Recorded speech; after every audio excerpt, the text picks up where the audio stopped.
first test of the Border-Gavaskar trophy will see India take on Australia in their first overseas pink ball test at Adelaide. You can watch Border-Gavaskar test series from tomorrow 8:30 a.m. onwards, live and exclusive only on Sony 6, Sony 10-1 and Sony 10-3 channels. Joining me on the show to talk about the match barely 24 hours away is Cricket Australia's interim CEO Nick Hockley. Thank you very much for joining me on the show, Nick. Tell me, what's the buzz in Adelaide? There have been COVID cases, concerns previously, but you really swung things around to get this going.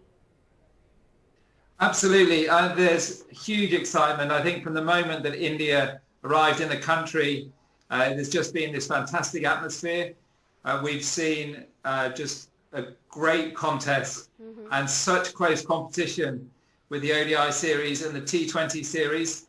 And you can feel the buzz. It's a really historic moment here. The first ever day-night test between Australia and India, and everyone's extremely excited. Nick, how much crowd will you be allowing into the stadium? We've seen a full house in Sydney, and now is the real deal. The test matches #1 spot is up for grabs. So we've been working with the health authorities. They've defined the limits. In Sydney, as I said, for the T20 internationals, it was 100%. In Adelaide, for the day-night test coming up, we're going to be at 50% capacity, but we think that every ticket that is available to be sold will be sold. So we're expecting over 20,000 fans at the Adelaide Oval. Nick, after this test, Virat Kohli will exit the stage. There won't be Virat Kohli in the rest of the series. What kind of impact will it have on the business of cricket?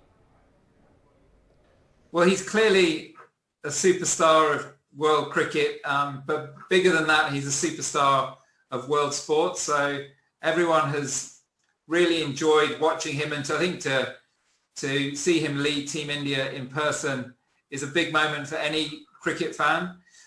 We obviously respect entirely his decision to be there for the birth of his first child, a very special moment, and we wish him and his wife extremely well for that. I think what we've seen over the last few weeks, and also when India toured last in Australia, there's you've got a really big squad. Team India, I think they're travelling with a really big squad of players, huge depth, a very settled side. Lots of superstars. We're excited that Rohit Sharma is now confirmed to be selected and is travelling to Australia. I think he'll be missed, but I think that there'll be absolutely the same level of interest, and I'm sure it'll be a very competitive contest. What really is the level of interest among the Australians? We've seen in the last in the series, in the white ball series, most of the tickets were snapped up by the Indians. Well, I think the India fans have snapped up the tickets so quickly. There's certainly the limited overs matches. The tickets were sold out within hours. I think what you'll see is just huge interest. I think Australian cricket fans are huge test aficionados. There's a huge amount at stake with this series. I think especially given the players you mentioned weren't playing last time, and the fact that India won here in Australia. So from that perspective, it's been a hugely anticipated series well before this season. People have been talking about it, and for it to be only 2 days away now, I think you'll see great support for both sides all around the upcoming series.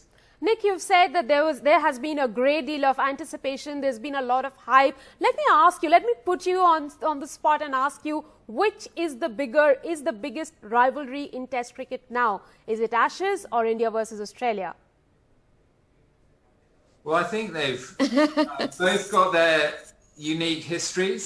I think clearly the Ashes has got a very long history, but the series that we've seen both in India and in Australia have been very hard fought, very competitive, and I think the fact that we're going to see the first day-night test on Thursday brings a whole new dimension.